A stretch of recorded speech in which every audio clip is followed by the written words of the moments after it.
okay, I'm fine. Kincana, Kincana, teng neng neng neng neng. Ku menahan rasa sakit, rasa sakit.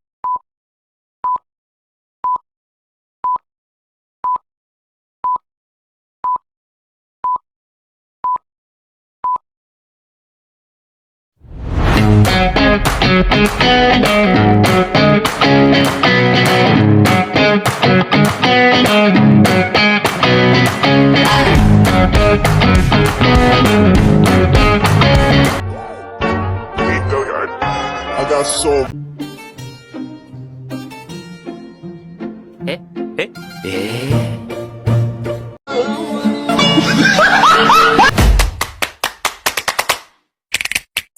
motherfucking design on right now.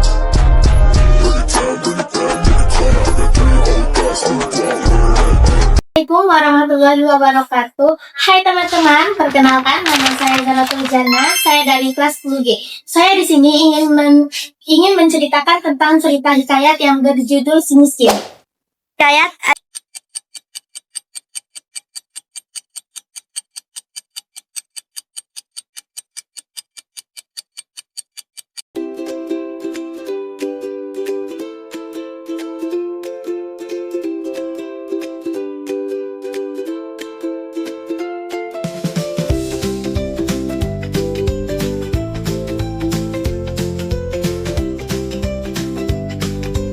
karya sastra lama Melayu, berbentuk poras naratif yang mengisahkan tentang kehebatan, kesaktian, dan kehidupan istana senetris para tokohnya.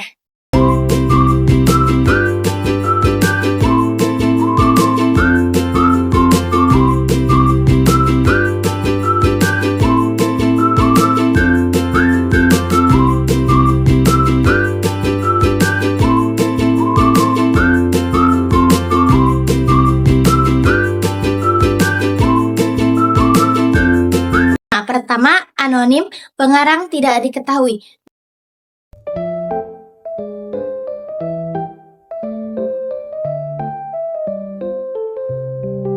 Dua, istana sentris, berpusat pada kehidupan atau kerajaan.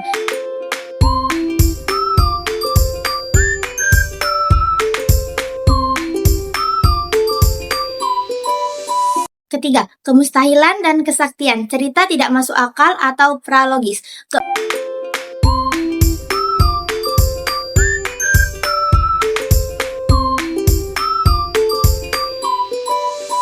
Keempat, bahasa arkais menggunakan kata kuno, hatta, sahdan, dan arkian.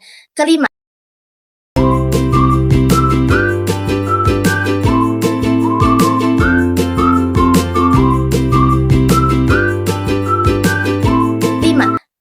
statis cerita tetap baku.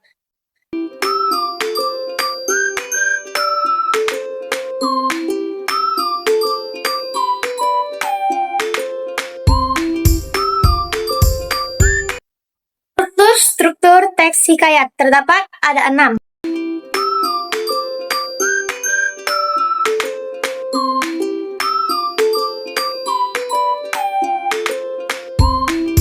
Pertama, abstraksi, gambaran awal cerita.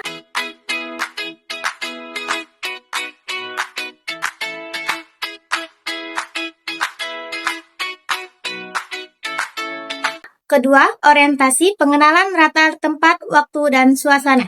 Ketiga, komplikasi.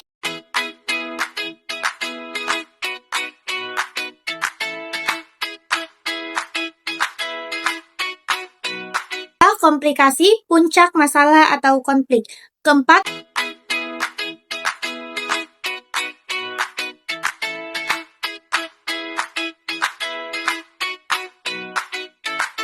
evaluasi, konflik mulai beredar. Kelima, resolusi.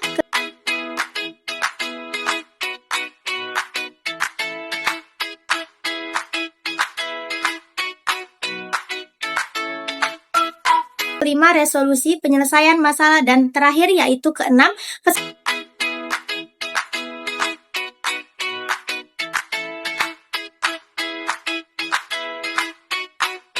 moral atau amatan. Terdapat berdasarkan isi.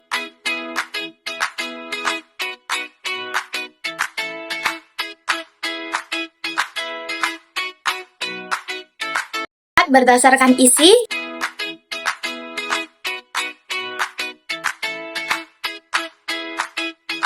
cerita rakyat atau epos sejarah, dongeng, dan hikayat berunsur sastra.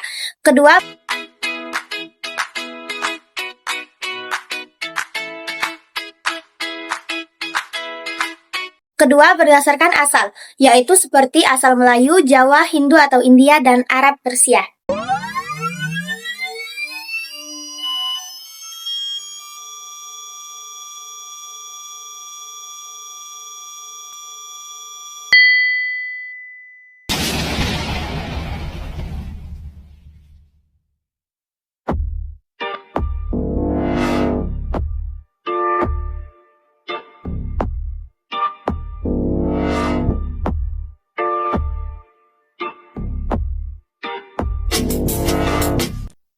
Suatu hari, sepasang suami istri yang dikutuk miskin oleh Raja Batara Indra Hitung. Mereka sangat miskin sampai ketika sang istri hamil dan mengidap buah mempelam, buah yang hanya ada di sekitar halaman istana karena rasa cintanya sang suami kepada istrinya, dirinya selalu berusaha untuk menuruti keinginan istrinya tersebut.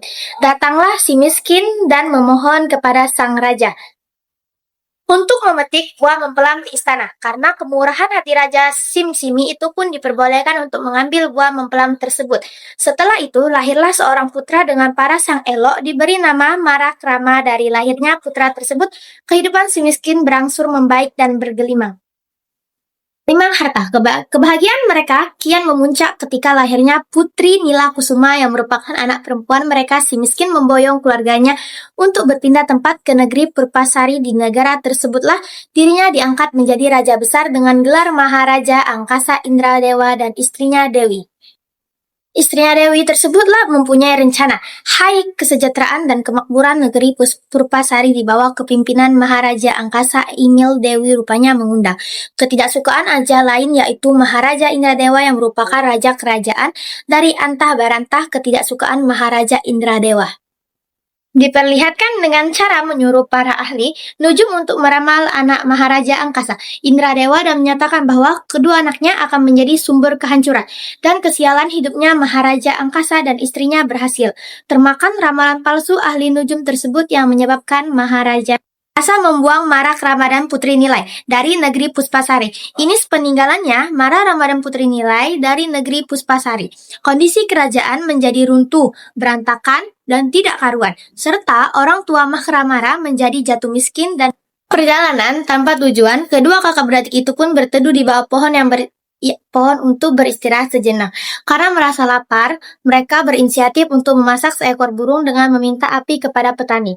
Namun, naasnya mereka malah dituduh sebagai pencuri yang lalu dipilih dan dibuang ke laut. Karena kejadian tersebut membuat Marakrama dan adiknya menjadi terpisah. Putri Enggak Kusuma terdampar di pantai yang lalu ditemukan oleh Raja Makidasari yang merupakan putra mahkota dari kerajaan. Panggil dengan Cahaya Putri inilah dibawa ke istana untuk dipersuntingnya dan menjadi permaisuri dengan gelar Putri Mayang Mengurai yang dihuni oleh raksasa untuk dijadikan santapan para krama.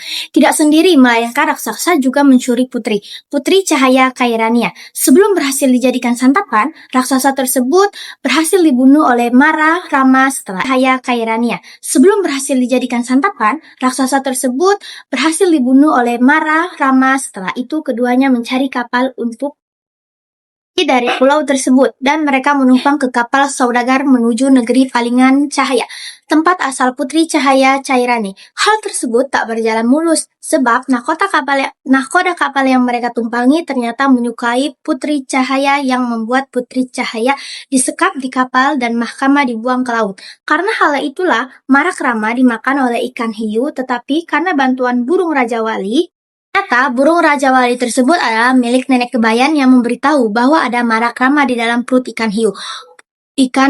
Burung itu meminta nenek kebayan untuk membelah perut ikan hiu dengan perlahan sehingga mereka Rama dapat selamat dan keluar dari perut ikan hiu. Ikan hiu tersebut setelah kejadian tersebut nenek kebayan sebagai perangkai bunga yang ternyata bunga tersebut disukai oleh adiknya dan juga Putri Cahaya Kirani. Karena itulah Makrama bertemu dengan adiknya, yaitu Putri Nila Kusuma. Lalu Marakrama dan adiknya bernama Intan Haderani datang mengembalikan Rama diangkat menjadi raja di negeri Puspasari dan menggantikan ayahnya. Ambil dari hikayat si miskin adalah roda kehidupan yang berputar, kemiskinan dan penderitaan bukanlah akhir dari segalanya, melainkan ujian yang dapat diubah menjadi kemuliaan melalui kesabaran, usaha, dan doa. Cerita ini juga menekankan pentingnya tidak mudah berputus asa, kasih sayang keluarga, serta bahaya iri hati. Ini saja yang bisa saya sampaikan dari cerita hikayat si miskin tersebut. Apabila ada salah kata, saya mohon maaf. Saya tutup dengan wabillahi nasta'in. Wassalamualaikum warahmatullahi wabarakatuh. Ambil dari hikayat si miskin adalah roda kehidupan yang berputar, kemiskinan dan penderitaan bukanlah akhir dari segalanya, melainkan ujian yang dapat diubah menjadi kemuliaan melalui kesabaran, usaha, dan doa. Cerita ini juga menekankan pentingnya tidak mudah berputus asa, kasih sayang keluarga, serta bahaya iri hati. Ini saja yang bisa saya sampaikan dari cerita hikayat si miskin tersebut. Apabila ada salah kata, saya mohon maaf. Saya tutup dengan wabillahi nasta'in. Wassalamualaikum warahmatullahi wabarakatuh.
You want the moon, watch me learn to fly. Ain't a mountain you could point to I wouldn't climb. It's crazy but it's true. There's nothing I won't do. I'd risk it all for you.